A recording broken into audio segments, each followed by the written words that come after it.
Sampai ketika Tuhan mengungkapkan akan hal itu, sekujur badan saya ini sampai gemetar, saudara.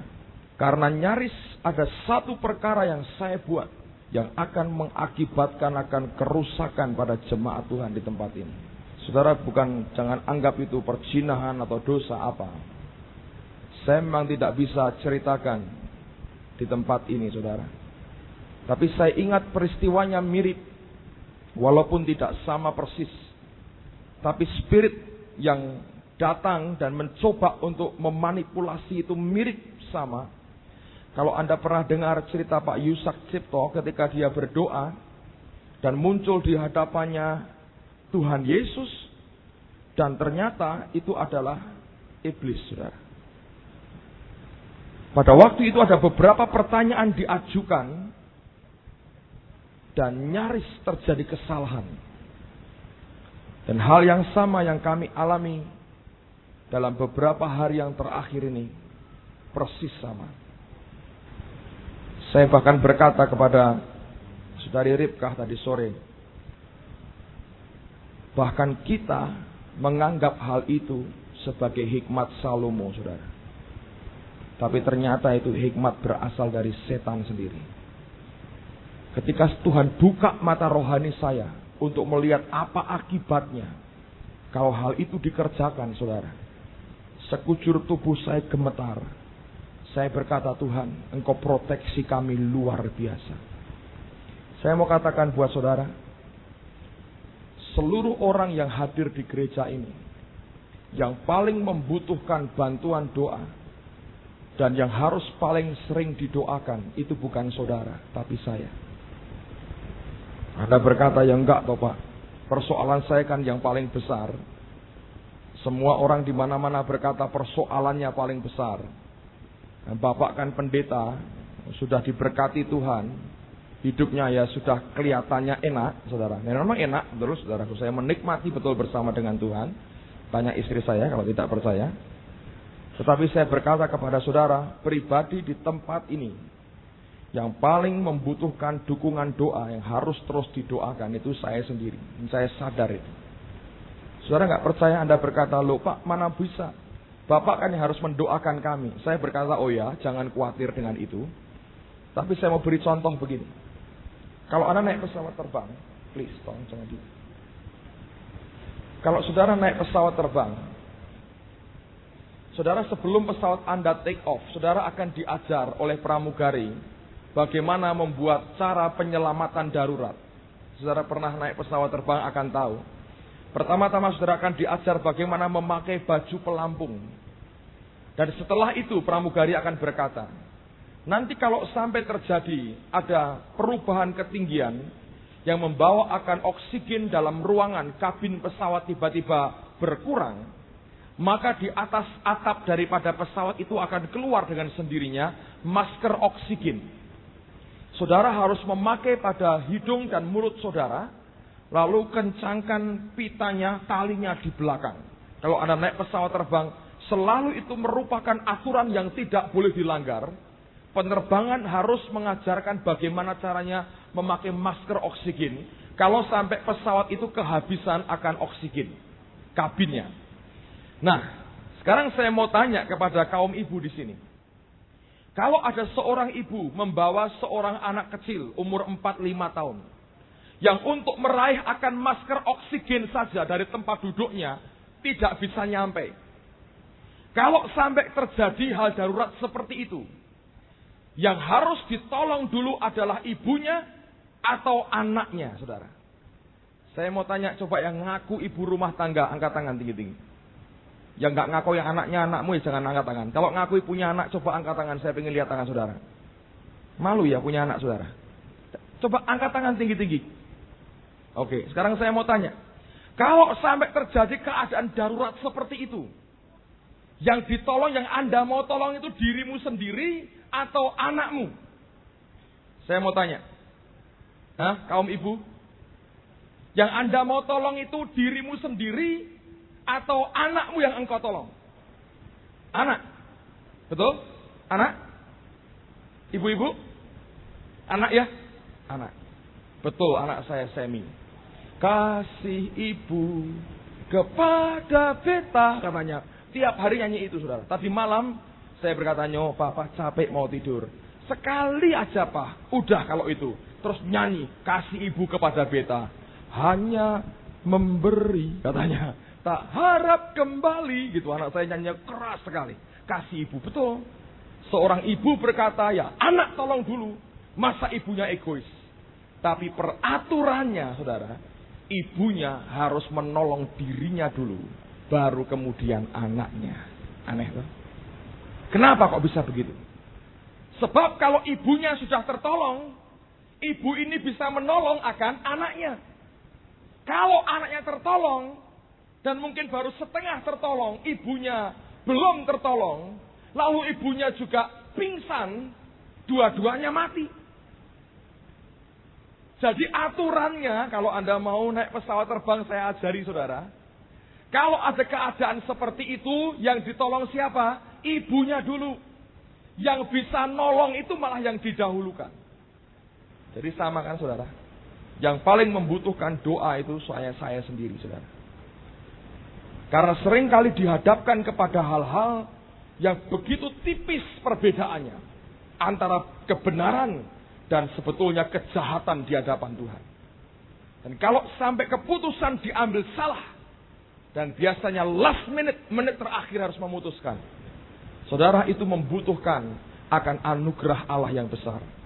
Pemimpin yang salah akan berakibat kepada jemaatnya, mengalami akan akibat kesalahan pemimpinnya. Saudara sekalian, nanti kalau Tuhan izinkan hari Selasa, saya mau cerita waktu kita berdoa untuk persiapan ke Pemalang. Tapi saya mau katakan buat saudara, buat saya pribadi, saya belajar begitu banyak hal. Dan saya berkata, Tuhan, ini membuat saya makin mengerti siapa Engkau sebenarnya. Amen, saudara. Jadi sekali lagi, yang membutuhkan dukungan doa siapa? Yang problemnya paling besar sehingga harus didoakan terus siapa? Bukan saudara. Jangan khawatir. Ada orang yang perlu dan lebih perlu didoakan dari saudara. Siapa itu? Saya sendiri. Jadi kalau Anda tidak mendoakan saya setiap hari, saya berkata, hati-hati kalau dijewer Tuhan, saudara. Amen. Perlu nggak ditolong, dijewer. Nanti kalau Anda minta pertolongan, Tuhan bilang, nggak usah. Kamu nggak doakan hambaku, kamu nggak usah dengar doanya. Nah, kira-kira begitu. Tapi saya rasa tidak, saudara. Tuhan baik sekali. Oke. Nah, sore hari ini saya mau sampaikan kebenaran firman Tuhan, sesuatu yang sangat penting sekali. Dan saya ingin membagikan ini kepada saudara. Dan saya, setelah kita mendengar akan firman Tuhan ini, saya mau berdoa supaya rahasia kerajaan surga dicurahkan dalam kehidupan saudara. Nanti saya akan beritahu apa itu rahasia kerajaan surga dan bagaimana kita bisa mendapatkan itu dan bagaimana akibatnya kalau kita mendapatkan rahasia kerajaan surga. Saudara sekalian, ketika saya baca firman Tuhan, saya menjumpai seorang tokoh di antara murid-murid Yesus yang bernama Yohanes. Kalau kita membaca menjelang saat Yesus mati di Golgota buat kita, Yohanes ini mendapat julukan sebagai murid yang dikasihi. Tidak merupakan hal yang kebetulan kalau sampai dia dikatakan sebagai murid yang dikasihi. Allah itu mengasihi semua kita sama. Kasihnya besar, kasihnya limpah, anugerahnya luar biasa. Akan tetapi, ada orang-orang tertentu yang ternyata mampu memikat hati Tuhan lebih daripada anak-anaknya yang lain. Sehingga Alkitab mengatakan bahwa Yesus itu mengasihi Yohanes sepertinya lebih daripada yang lain. Sampai dikatakan Yohanes mendapat julukan murid yang dikasihi. Kalau mereka menganggap dia sebagai murid yang dikasihi, tentunya murid-murid yang lain juga melihat ada perlakuan-perlakuan yang khusus yang Yohanes ini terima daripada gurunya. Nah, saya beri beberapa contoh. Yang pertama, pada waktu perjamuan terakhir menjelang Tuhan ditangkap, Yesus berkata bahwa di antara kalian akan ada yang menyerahkan aku, mengkhianati aku. Lalu semua ribut, siapa orangnya? Dan Tuhan tidak memberitahukan kepada mereka siapa orangnya. Lalu Petrus tahu siapa yang bisa bertanya akan hal yang rahasia ini kepada Yesus dan tidak akan ditolak. Dia datang kepada Yohanes, dia bisikin Yohanes, dia berkata, tanya kepada guru, tanya kepada Tuhan, siapa orangnya? Pada waktu mereka duduk makan dalam perjamuan makan yang terakhir, Yohanes ini duduk sambil menyandarkan kepalanya di bahu dan di dada Yesus. Ada suatu keintiman yang sangat khusus antara Yohanes ini dengan Yesus, guru, Tuhan, dan sahabatnya. Ketika Yohanes mendengar permintaan Petrus, Yohanes ini kemudian bertanya kepada Yesus, ya guru, siapakah orang itu? Dan Yesus memberitahukan kepada Yohanes siapa orangnya. Dia berkata begini, orang yang kuberinya aku beri roti ini, yang kepadanya aku beri roti ini, dialah orangnya. Dan Tuhan memberikan roti itu kepada Yudas Iskariot. Nah, pada waktu itu hanya Yohanes yang tahu, Yudaslah yang dimaksudkan oleh Yesus, murid yang akan mengkhianati akan dia. Itu yang pertama. Lalu yang kedua, saudara sekalian, pada waktu Yesus disalibkan di Golgota, menjelang saat dia menyerahkan akan nyawanya, dia melihat bahwa ibunya Maria ada di dekatnya dengan hati yang hancur. Melihat akan anaknya dipaku begitu rupa secara mengerikan dan kejam di atas kayu salib. Ibunya datang didampingi oleh Yohanes sendiri.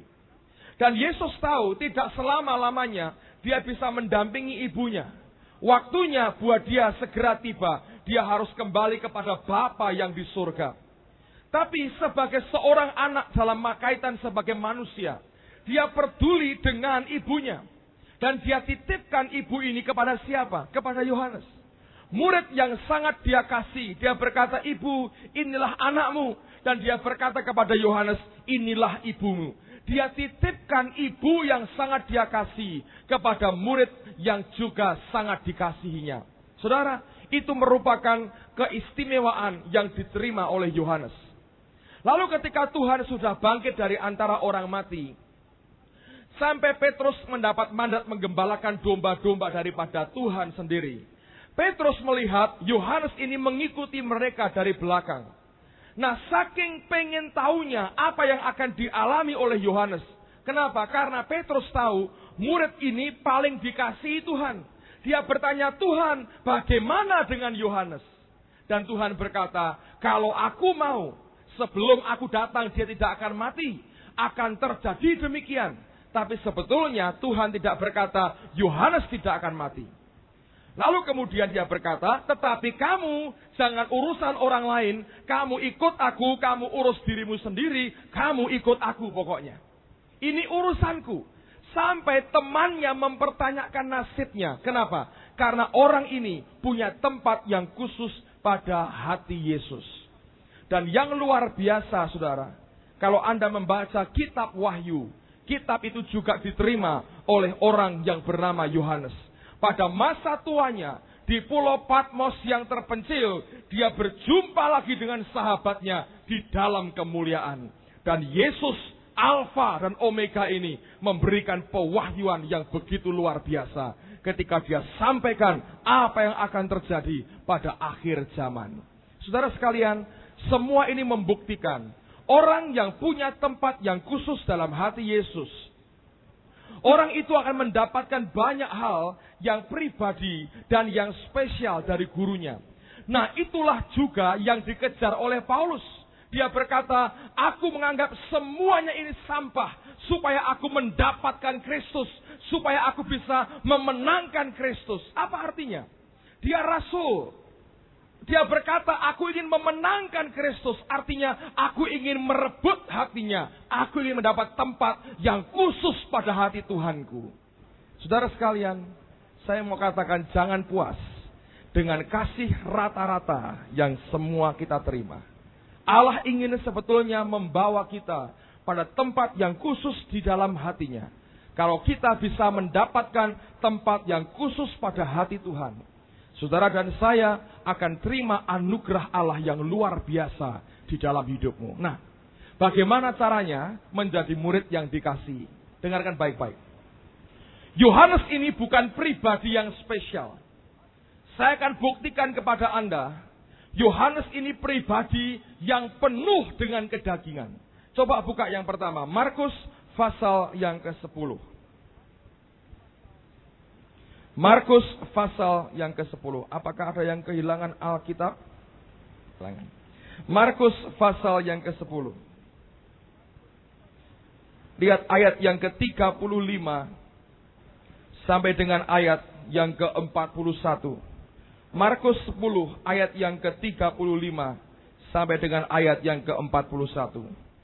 Lalu Yakobus dan Yohanes, anak-anak Zebedeus, mendekati Yesus dan berkata kepadanya, "Guru, kami harap supaya engkau kiranya mengabulkan suatu permintaan kami." Jawabnya kepada mereka, "Apa yang kamu kehendaki aku perbuat bagimu?"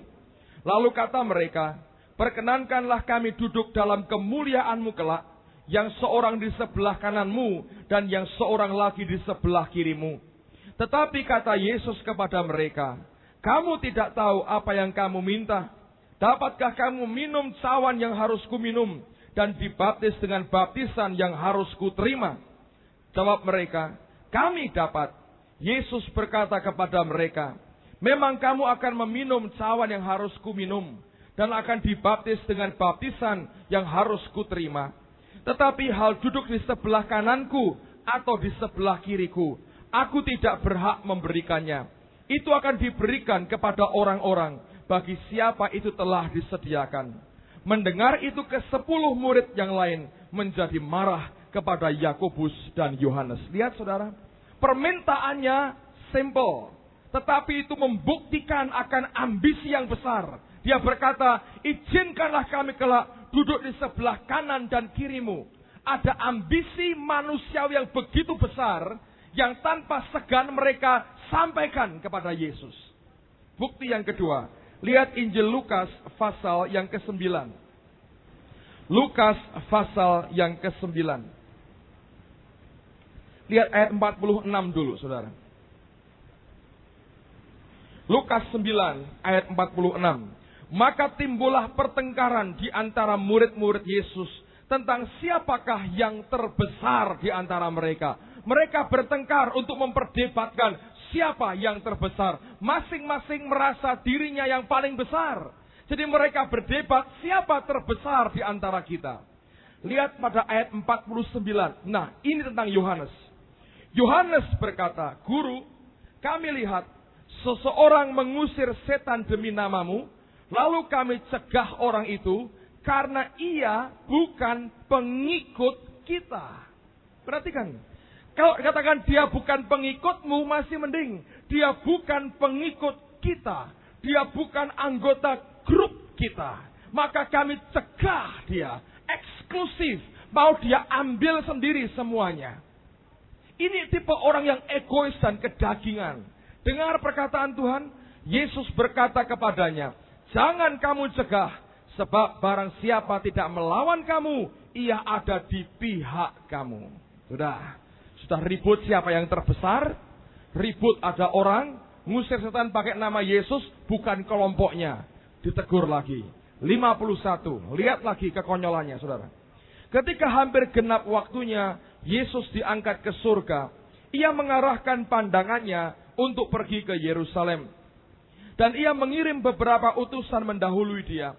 Mereka itu pergi lalu masuk ke suatu desa orang Samaria untuk mempersiapkan segala sesuatu baginya. Tetapi orang-orang Samaria itu tidak mau menerima dia karena perjalanannya menuju Yerusalem. Ketika dua muridnya yaitu Yakobus dan Yohanes melihat hal itu, mereka berkata, "Tuhan, apakah engkau mau supaya kami menyuruh api turun dari langit untuk membinasakan mereka?" Akan tetapi ia berpaling dan menegur mereka. Dalam bahasa Inggrisnya ditambah dia berkata, "Kamu tidak tahu roh macam apa yang ada padamu." Lalu mereka pergi ke desa yang lain. Lihat saudara, hari ini orang berkata, Yohanes itu adalah rasul kasih. Dialah yang berkata, Allah itu kasih. Dialah yang menyampaikan pewahyuan tentang kasih. Sehingga orang berkata, dia merupakan rasul kasih. Tapi dasar pertamanya, dia bukan orang yang penuh kasih. Ketika Samaria menolak, dia berkata, "Tuhan, apakah engkau mau kami meminta kepada Bapa supaya api turun dari langit membakar akan desa ini?" Itu bukan kasih, saudara. Itu kekejaman. Dan dia berkata, kamu tidak tahu roh macam apa yang ada padamu. Teguran itu keras sekali. Dan dia terdiam, saudara. Jadi kalau Anda mempelajari orang yang bernama Yohanes, saudara, murid yang dikasihi Tuhan, dia punya karakter bukan karakter super. Dia bukan orang yang hebat. Dia orang yang kedagingan, ambisinya banyak, dan sama seperti kebanyakan kita. Ada banyak hal yang manusiawi yang masih kuat bercokol dalam dirinya. Tetapi aneh sekali. Menjelang saat kematian Tuhan, pada waktu perjamuan yang terakhir, Alkitab berkata, dia mendapat sebutan murid yang dikasihi. Ada sesuatu yang telah mengubah hidupnya. Selama 3,5 tahun dia bergaul dengan Yesus, sesuatu telah mengubah hidupnya. Dan sore hari ini saya bagikan buat Anda. Kalau sesuatu ini Anda bisa tangkap dalam rohmu, saya percaya hidup kita akan berubah. Dan engkau akan menjadi murid yang dikasihi. Amen, saudaraku. 3 hal. Yang pertama, mari buka dalam Yohanes pasal yang pertama. Injil Yohanes pasal yang pertama. Mulai ayat yang ke-35. Yohanes pasal yang pertama. Ayat yang ke-35. Saya terbelenggu sekali. Mic-nya belum bisa dipakai. Yohanes pasal yang pertama. Ayat 35. Sampai 39. Pada keesokan harinya, Yohanes berdiri di situ. Ini Yohanes Pembaptis ya. Yohanes berdiri di situ pula dengan 2 orang muridnya. Saudara siapa? Ini Andreas dan Yohanes. Kalau Anda baca Injil Yohanes, Yohanes tidak pernah menyebut akan namanya sendiri. Tidak pernah, saudara. Ya, dia selalu mengatakan dengan istilah murid. Menjelang Tuhan mati, dia menambah dengan murid yang dikasihi. Oke, saya teruskan lagi. Dan ketika ia melihat Yesus lewat, ia berkata, lihatlah anak domba Allah. Kedua murid itu mendengar apa yang dikatakannya itu, lalu mereka pergi mengikut Yesus. Tetapi Yesus menoleh ke belakang. Ia melihat bahwa mereka mengikut dia. Lalu berkata kepada mereka, apakah yang kamu cari? Dengar dulu saudara. Yohanes Pembaptis sedang berdiri dengan 2 orang muridnya, Andreas dan Yohanes. Pada waktu itu mereka melihat Yesus sedang lewat. Dan Yohanes tahu akan tugasnya, dia berkata, inilah anak domba Allah. 2 orang muridnya ini sudah mendapat pelajaran dari Yohanes. Aku ini hanya menyiapkan jalan untuk Mesias nanti tampil. Pada waktu Yohanes Pembaptis berteriak, inilah anak domba Allah. Yohanes dan Andreas, dia menangkap perkataan gurunya. Alkitab berkata, mereka mengikuti akan Yesus. Yesus yang diikuti oleh kedua orang muridnya ini tahu, saudara. Lalu Alkitab berkata dia berhenti dan dia berpaling dan dia bertanya. Apa pertanyaannya? Apakah yang kamu cari? Dalam bahasa Inggrisnya dia bertanya, what do you want? Apa yang kau ingini sebetulnya? Ketika dia melihat akan 2 orang mengikuti akan dia, Yesus tahu ada orang mengikuti dia dari belakang. Yesus tahu ada orang ingin mengikuti kemanapun dia pergi. Alkitab berkata dia berhenti, dia menoleh dan dia bertanya, apa yang kamu cari? What do you want? Apa yang engkau ingini? Dengar baik-baik saudara. Setiap orang percaya yang hari ini berkata, aku mengikuti akan Yesus. Aku mengikut akan Tuhan. Dia adalah gembalaku dan aku adalah domba-dombanya. Aku mengikut akan Tuhan. Yesus akan berhenti dan akan menoleh berpaling kepada Anda dan bertanya, apa yang engkau cari? What do you want? Apa yang engkau mau? Apa yang engkau ingini? Dan masing-masing saudara harus menjawab akan pertanyaan Tuhan itu. Saudara tahu? Ada orang mungkin akan berkata, Tuhan, beri aku kesembuhan. Karena anugerahnya turun, kesembuhan akan diberi. Alkitab mengatakan. Ada orang berkata, Tuhan selamatkan aku. Aku takut ke neraka. Aku mau hidup yang kekal. Dia berkata, terima aku dan engkau akan selamat. Bertobat dan engkau akan selamat. Ada orang berkata, Tuhan pulihkan keluargaku. Tuhan pulihkan rumah tanggaku. Dan dia berkata, percayalah kepadaku dan semuanya akan dipulihkan. Semua orang, satu kali dia akan bertanya, apa yang kamu cari? Engkau ikut aku selama ini, engkau datang ke gereja, engkau berbakti, engkau menyembah aku, engkau berdoa, engkau melayani aku, engkau berpuasa, engkau baca firmanku. What do you want? Apa yang kamu cari? Dan saudara dan saya harus menjawab kepada Tuhan, apa yang sebetulnya engkau cari. Dan hal itu tidak pernah bisa engkau rekayasa dengan pikiranmu sendiri. Itu harus keluar dari hatimu. Dan sampaikan kepada dia apa yang engkau cari dalam hidupmu. Pertanyaan yang pernah diajukan kepada Yohanes dan Andreas. Pertanyaan yang sama akan diajukan kepada kita. Setiap orang yang mengaku dirinya percaya kepada Tuhan. Setiap orang yang mengaku mengikuti akan langkah Tuhan.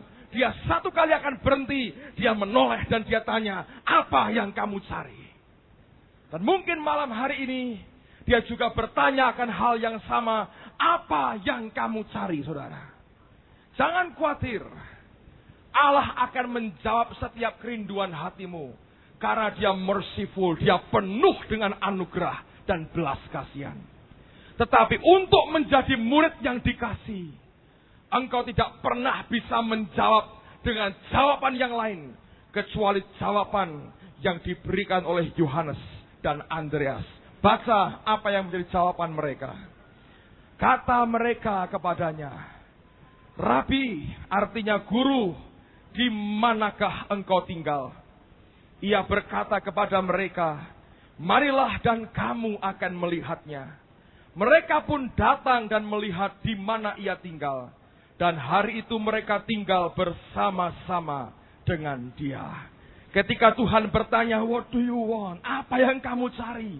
Mereka tidak berkata, Tuhan sembuhkan aku. Tuhan pulihkan aku. Tuhan berkati aku. Tuhan selamatkan aku. Tidak. Dia bertanya, guru, di manakah engkau tinggal?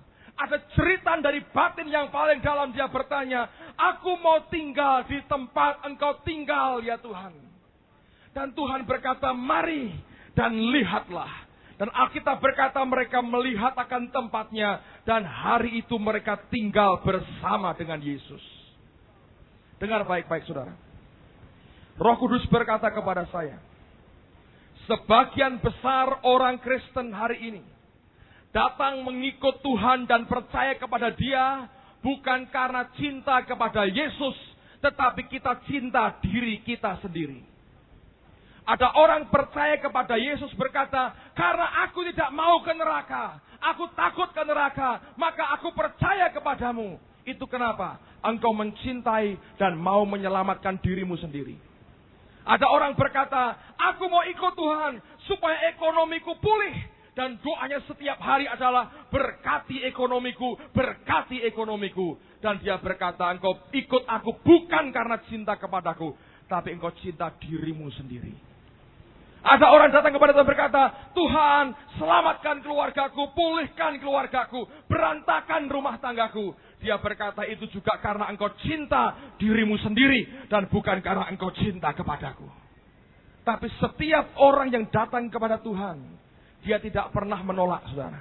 Tetapi untuk menjadi murid yang dikasihi, saudara dan saya harus punya kerinduan hati seperti Yohanes yang berkata, guru, di manakah engkau tinggal? Dan pertanyaan itu hari ini dan mulai hari ini saya percaya akan terus mengejar kehidupanmu. Apa sebetulnya yang engkau cari? Kalau engkau bisa berkata, aku mau tinggal di tempat di mana engkau tinggal, saudara akan menjadi orang yang dikasihi. Lihat akan Daud, buka Mazmur 27. Mazmur pasal yang ke-27. Mazmur pasal 27. Ayat yang keempat. Mazmur 27 ayat yang keempat. Satu hal telah ku minta kepada Tuhan, itulah yang ku ingini. Diam di rumah Tuhan seumur hidupku, menyaksikan kemurahan Tuhan dan menikmati bait-Nya. Ini adalah Mazmur Daud. Dia berkata, satu hal saja Tuhan yang aku minta. Dan itu yang ku ingini. Apa itu? Diam di rumah Tuhan seumur hidupku, menyaksikan kemurahan Tuhan dan menikmati bait-Nya. Dia berkata, aku mau diam di rumah-Mu, diam di mana Engkau tinggal ya Tuhan. Dan Alkitab berkata, Daud adalah a man after my own heart, kata Tuhan. Buah hatiku sendiri, kata Tuhan. Orang yang punya kerinduan untuk tinggal di mana Tuhan tinggal, orang itu akan jadi buah hatinya Tuhan. Pada waktu engkau jadi buah hatinya Tuhan, saudara, saya berani berkata pada saudara, engkau tidak perlu lagi minta-minta untuk kebutuhanmu. Tuhan akan mencukupi dan memberkati dengan luar biasa tanpa engkau teriak-teriak minta. Kalau saudara jadi buah hatinya, engkau punya tempat yang khusus di hati Tuhan. Ketika Allah mengajarkan ini kepada saya, membuka akan mata rohani saya, ada banyak doa-doa yang sebetulnya tidak perlu, saudara. Dia berkata apa? Carilah dulu kerajaan Allah dan seluruh kebenarannya, maka semuanya akan ditambahkan kepadamu. Tanpa engkau minta sebetulnya, Dia jamin akan berikan. Tapi hari ini mana? Kita hanya ngejar tambahannya, saudaraku. Kalau Anda ke hotel, engkau hanya minta ekstra bednya, saudara. Tapi bed yang sebetulnya engkau tidak pernah dapatkan. Engkau hanya minta ekstranya. Kalau engkau beli parfum, engkau hanya minta gift-nya, hadiahnya, tambahannya. Itu enggak berharga banyak. Barang yang utama itu yang bernilai. Tapi hari ini orang hanya ngejar tambahan-tambahan, ekstra-ekstranya. Tapi pokoknya tidak pernah dia kejar. Dan Tuhan berkata sebetulnya kalau engkau mencari kerajaan Allah, di mana Allah tinggal di mana Allahmu tinggal, semuanya ditambahkan kepada saudara. Kamis yang lalu saya baru cerita, saya mengalami mujizat Tuhan, saudara. Hari Selasa malam yang lalu. Senin pagi saya ke Surabaya. Sejak dari pesawat terbang, saya sudah merasa perut saya nggak enak, terganggu sekali, nggak enak. Karena nyampainya sudah mepet, jadi harus segera ke tempat seminar. Saya langsung ke sana dan melayani pekerjaan Tuhan selama 2 session. Dan Tuhan bekerja dengan indah. Siang selesai makan siang, saya ke tempat saya bermalam. Saya nginep di rumah Pak Bernard dan Ibu Linda. Dan ternyata siang hari itu perut saya memang nggak tahan. Saya buang air besar, itu yang keluar air, saudara. Selama 2 hari penuh. Saya mencoba. Saya pikir ini nggak apa-apa karena pada mulanya nggak terlalu sering, ya hanya beberapa kali, 2 kali atau beberapa sehari itu. Saya pikir nggak terlalu serius, ini toh mungkin akan sembuh sendiri. Sampai akhirnya pada hari Selasa sudah makin banyak. Saya khotbah siang hari ngambang, saudara, seperti orang ngelayang karena lemes sekali badan saya. Dan sorenya saya nggak kuat lagi. Saya minta obat. Saya diberi obat, saya minum 2. Saya baca di obat itu, kalau sampai demam tinggi tidak boleh diminum obatnya. Jadi saya minum 2 sesuai dengan aturan yang ada. Itu mencegah sedikit, saudara. Tidak terlalu sering, ya. Agak mengurangi frekuensinya. Jadi akhirnya malamnya diundang di Full Gospel. Dan mereka buat makan malam. Diajak makan dulu, saya berkata tidak. Karena perut saya terganggu. Saya minta teh panas saja. Lalu mereka berikan teh panas 2 gelas. Besar-besar. Lalu panitianya berdoa. Mereka mendoakan saya. Saya tahu mereka berdoa karena kalau sampai itu ganggu tengah-tengah khotbah, saudara, itu bisa repot. Tengah khotbah, kena begini, saya bilang, saudara-saudara, semua memuji Tuhan dulu, beri saya waktu 10 menit, saya akan lari ke kamar mandi dulu. Dan itu kan repot. Ya kalau sekali, kalau tiap setengah jam begitu khotbah, sejam 2 kali kena, Anda bisa bayangkan. Mereka teriak-teriak, kesembuhan begini-begini. Saya bilang, amin, amin, amin. Saya pukuli perut saya, saudara. Karena ini berbahaya sekali, air yang keluar. Sampai akhirnya pulang selesai jam 10 malam. Diajak makan bubur sama Pak Bernard karena dia tahu saya tidak makan malam itu. Dan waktu makan, suhu badan saya sudah mulai panas, mulai naik. Sampai di rumah kira-kira jam 11. Itu sudah panas sekali badan saya. Saya nggak tahan lagi, saya tiduran, saudara. Saya bilang, Tuhan, aku minta anugerah-Mu. Rabu pagi jam 6 pagi saya harus keluar dari rumah itu. Karena jam 7 saya harus khotbah. Dan hari Rabu itu saya harus khotbah 3 session. Sebelum siangnya saya pulang ke Semarang. Saudara bisa bayangkan itu keadaan fisik saya. Tinggi sekali badannya. Panas badannya. Saya mau minta obat, mereka sudah tidur semua. Saya nggak mau ganggu mereka, jadi saya ngeletak begitu. Saya bilang, Tuhan, aku butuh Engkau dan anugerah-Mu. Nengking aja sudah nggak kuat, saudara. Mau nengking sudah nggak kuat, lemes sekali, ngambang kayak orang layang. Saudara tahu apa terjadi? Waktu saya buka mata saya, ini kali yang kedua, saya lihat malaikat di sebelah saya. Bagus sekali wajahnya, rambutnya emas, bagus sekali. Hilang. Kok tahu Pak kalau malaikat? Oh tahu. Bukan Tuhan, bukan. Beda. Itu sensenya, hadiratnya itu beda sekali, saudara. Anda kalau saudara sudah pernah mengalami, Anda akan tahu perbedaannya. Oh ini malaikat. Sudah. Saya pikir, oh Tuhan itu baik. Dia memberikan malaikat jaga saya. Pikirnya gitu ya. Nggak tahu ngapain, nggak ngomong apa-apanya. Hanya kelihatan begitu terus hilang. Cuma satu saudara. Sebelah kanan. Tinggi besar gitu. Bagus wajahnya. Apa bukan iblis Pak? Enggak merinding kok saya saudara. Kalau saya gitu nah, saya tengking saudara. Ini enggak, ini baik sekali, saya peace, saya damai, saya kuat. Apa yang terjadi? 10 menit kemudian, saya kepingin sekali buang air kecil. Jadi saya ke kamar mandi, saya buang air kecil. Keluar lagi. Enggak saya kasih minum. 10 menit begitu lagi. Dalam jumlah yang banyak, sampai 5 atau 6 kali saya lupa. Sampai jengkel kok saudara. Sudah lemes kelayangan gini, kepingin terus, tapi setiap kali itu jumlahnya banyak sekali, saudara. Kali yang terakhir, tiba-tiba panas badan saya turun. Aneh loh, hilang, seger. Saya tidur, saudara. Besok paginya bangun jam 5, fit kembali. Jam 6 saya sudah keluar bawa tas saya. Pak Berat, siap Pak? Siap. Sehat? Sehat. Saya bilang. Dan hari itu saya khotbah 3 kali. Amen, saudara. Nengking sudah nggak kuat, saudara.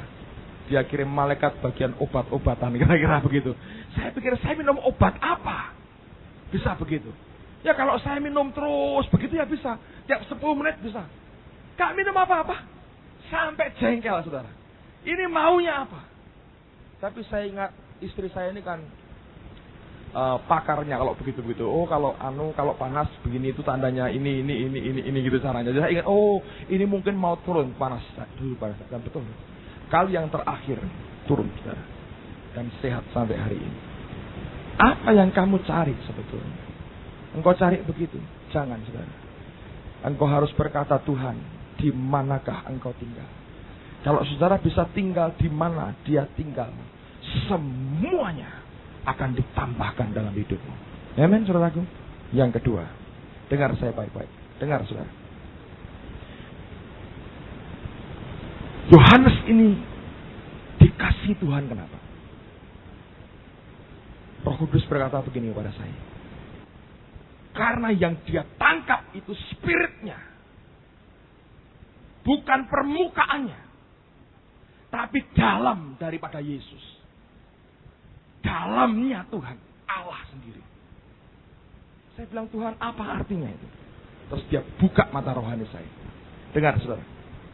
Ketika Matius, bekas pemungut cukai, jadi murid Tuhan, penulis Injil, menuliskan akan Injil, dia mulai dengan apa? Inilah silsilah Yesus Kristus. Dia mulai dengan apa? Silsilah. Ini, anak ini, anak ini, anak ini, anak ini, anak Adam akhirnya. Dia mulai dengan historic background. Latar belakang sejarah daripada Yesus. Dia adalah keturunan Adam. Keturunan Daud. Sah secara hukum. Dan bibitnya itu dari sononya sah. Dia meyakinkan orang. Dia mulai dengan silsilah. Ketika Markus menulis Injil. Dia mulai dengan cerita tentang Yohanes di padang gurun yang berseru-seru. Kenapa? Supaya memberikan kesan bahwa Yesus meneruskan pekerjaan Yohanes. Karena Yohanes dikenal sebagai nabi pada waktu itu. Ketika Lukas menulis, waduh, terperinci sekali Bagian demi bagian, teratur rapi sekali. Makanya orang berkata, mau tahu Injil tentang Yesus, baca dulu Injil Lukas, mudah dimengerti. Makanya orang berkata, ada juga film tentang Yesus dari Injil Lukas. Itu gampang dimengerti. Cerita tentang semua perbuatan-perbuatan Yesus secara terperinci dan lengkap. Tapi ketika Yohanes menuliskan Injil, dia tidak mulai dengan orang Magsus, dengan malaikat yang berkata kepada Maria, tidak mulai dengan Gloria in excelsis Deo, tidak dengan itu. Tapi dia mulai dengan apa? Pada mulanya adalah firman. Firman itu bersama dengan Allah, dan firman itu adalah Allah.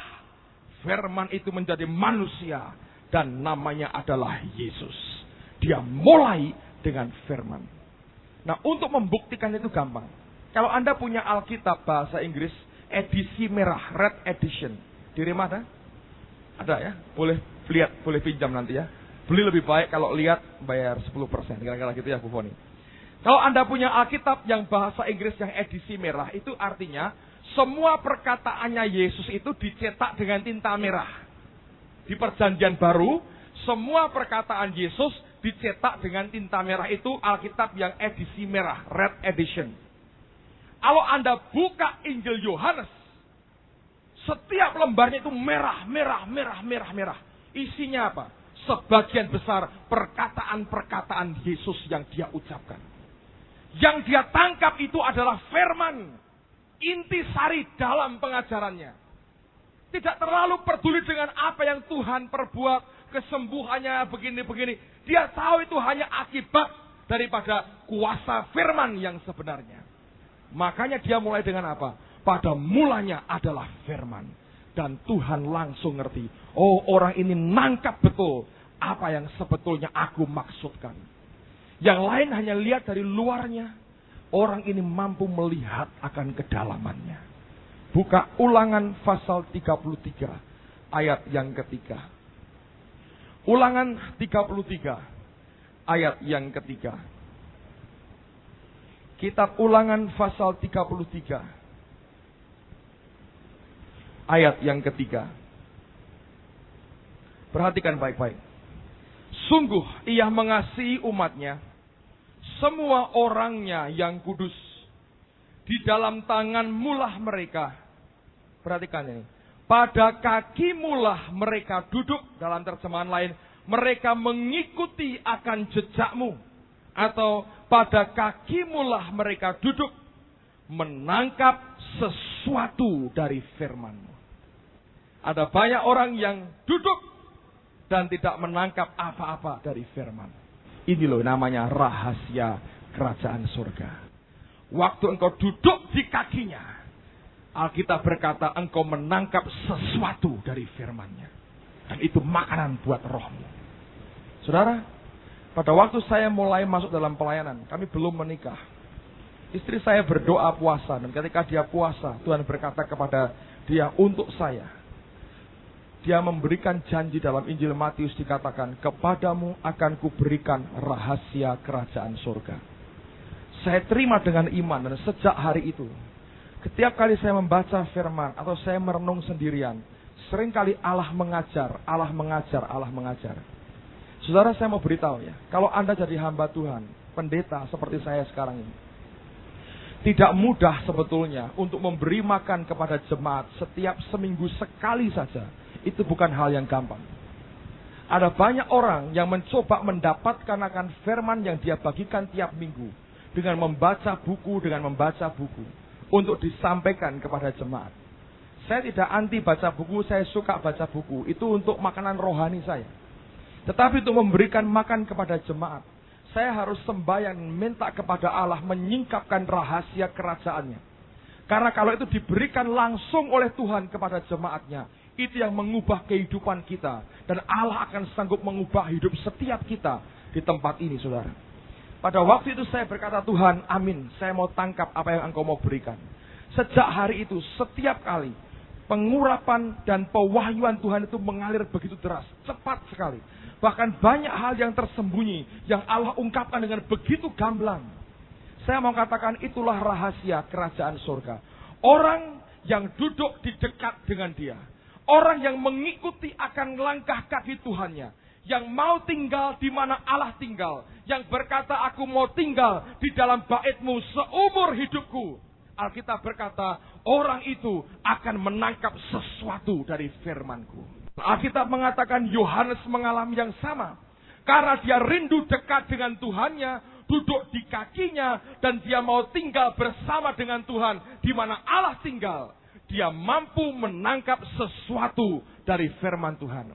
Kalau Anda baca Injil Yohanes, Anda melihat sesuatu yang dalam sekali. Anda lihat surat-surat Yohanes, Anda melihat akan pribadi Allah yang penuh kasih pada surat itu. Dan oleh karena dia mampu menangkap sesuatu dari firman-Nya, kitab Wahyu diberikan kepada siapa? Yohanes, saudara. Bukan sembarangan, saudara. Dia tangkap sesuatu daripada firman-Nya. Yang ketiga, yang terakhir. Ini berkaitan, dengar saya baik-baik. Saya tidak mau Anda salah mengerti. Saudara sekalian, kenapa Tuhan dorong saya untuk berdoa, dan ini merupakan anugerah Allah.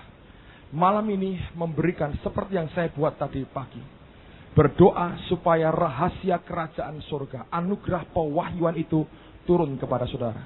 Banyak orang berkata begini, Pak, saya baca Alkitab, nggak ngerti. Ini artinya apa? Nggak ngerti. Dengar firman, sukar, nangkap sukar. Yesus satu kali memberikan perumpamaan kepada murid-murid dan orang banyak tentang benih yang ditaburkan. Dan muridnya bertanya, Tuhan, mengapa Engkau memberikan perumpamaan? Dia berkata, kepadamu diberikan rahasia kerajaan surga, tetapi kepada mereka tidak. Artinya memang benar. Firman Allah ini hanya bisa ditangkap dengan pewahyuan. Kalau rahasianya disingkapkan buat kita. Kalau ada orang yang mengalami kesulitan, saya sudah dengar berkali-kali orang berkata begitu. Saudara akan tergantung dengan khotbah pendeta. Tergantung sekali. Akibatnya apa? Engkau tidak punya gairah untuk membaca dan makan firman itu dari dirimu sendiri. Karena setiap kali engkau baca, tidak berarti apapun dalam hidupmu. Engkau hanya mereka-reka, menduga-duga. Tapi kalau rahasia itu turun, saudara. Dimanapun engkau berada, tiba-tiba itu muncul mengajar kita. Muncul mengajar kita. Muncul mengajar kita. Nah, kalau kita tidak punya itu, saudara, hidupmu tidak akan balance dan tidak akan seimbang. Nah, dengarkan saya baik-baik. Saya bersyukur sekali. Allah memberikan akan anugerahnya buat kita.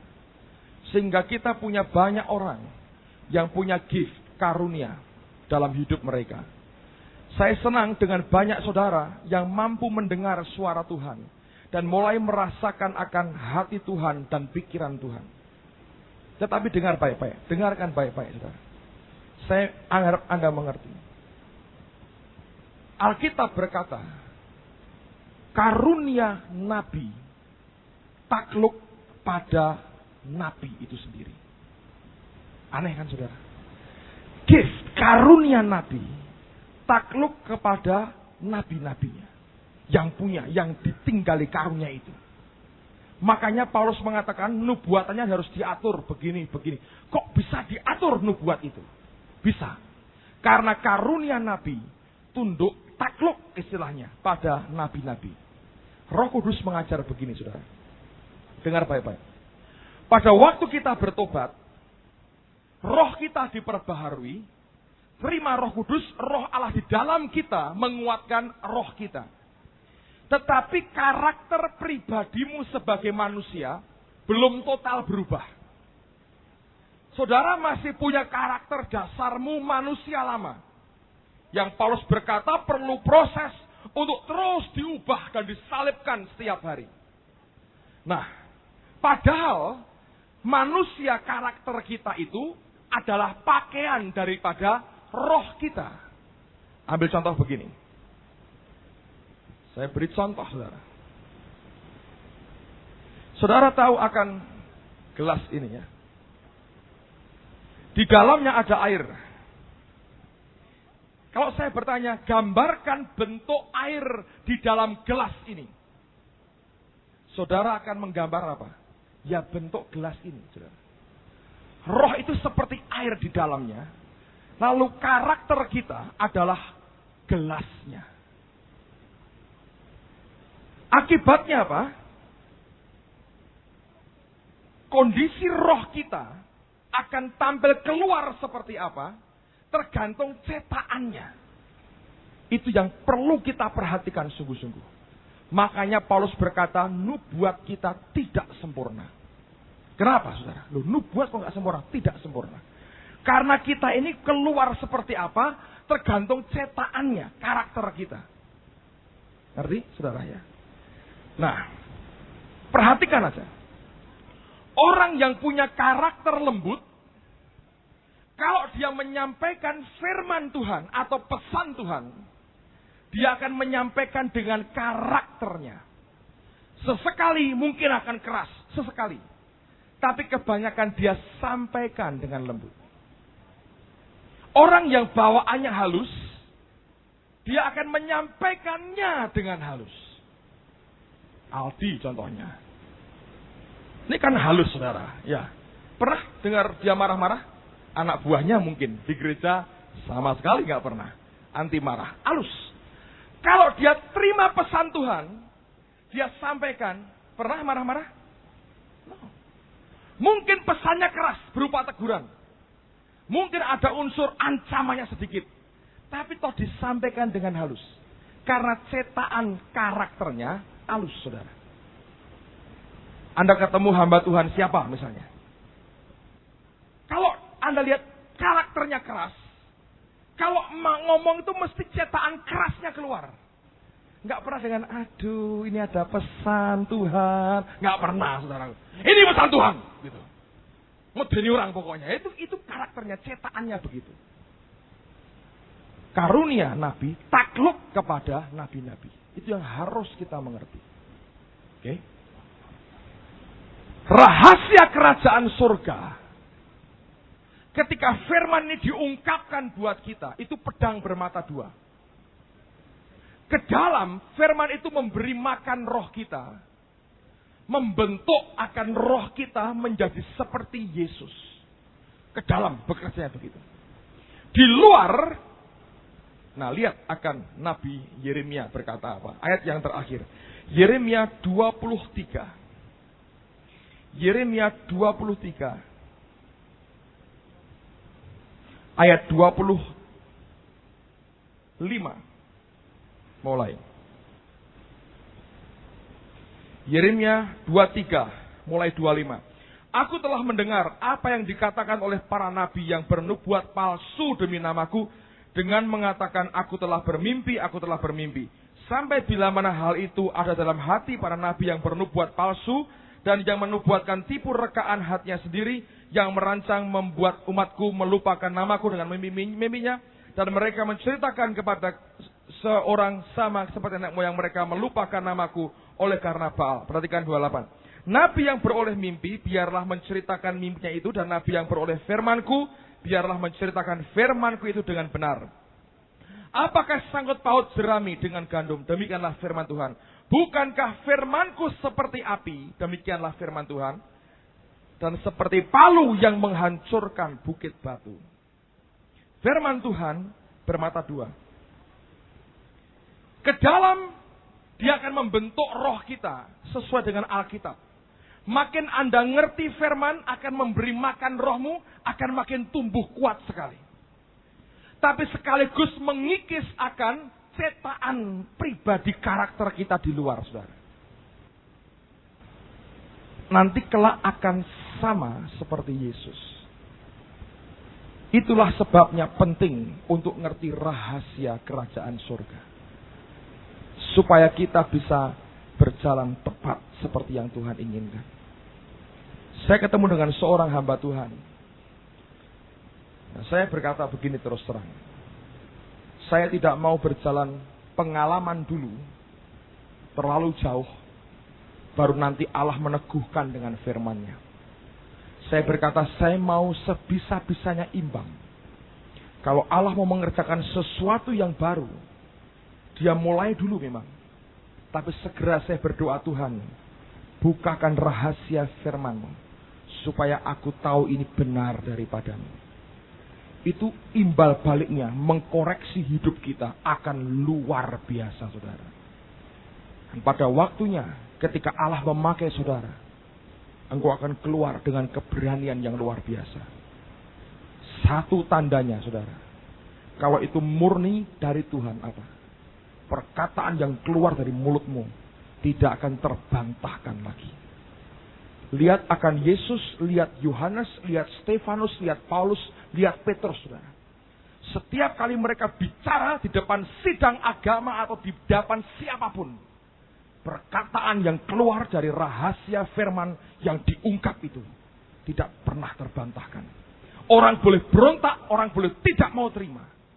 Tapi setiap kali firman rahasia itu dibuka di depan mereka, semua terkatup mulutnya.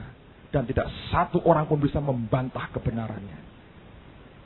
Saya ingin pada malam hari ini, sesuai dengan apa yang Tuhan inginkan, biar Dia berikan rahasia kerajaannya dalam kehidupan kita.